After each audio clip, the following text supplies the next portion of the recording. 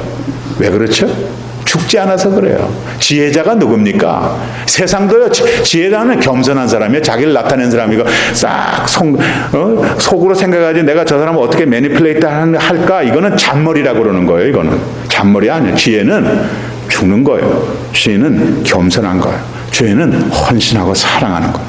그러면 감동이 가요. 그러면 믿음 안에서, 주 안에서 주님이 죽으라고 하는 대로 죽으면 능력이 나타나고요. 그제서야 비로소 열매가 나타나게 됩니다. 이번 사순절 기간을 통해서 자기를 부인하고 십자가를 지고 죽는 믿음 우리가 내주시고 세워주시기를 축복합니다. 바울은 십자가 지시고 죽으신 예수님을 닮아서 나는 매일 죽습니다 라고 고백을 하면서 사역을 했습니다. 바울 사도가 예수님을 자기의 주님으로 믿은 후에 예수님을 본받아서 매일 죽는다고 한 것처럼 예수님을 주로 믿는 우리들도 예수님과 바울 그리고 십자가의 길을 간 믿음의 선배들을 본받아서 매일 죽는 그 믿음으로 구원을 이루어 가시는 우리 모두가 되시기를 주님의 이름으로 축복합니다. 아멘.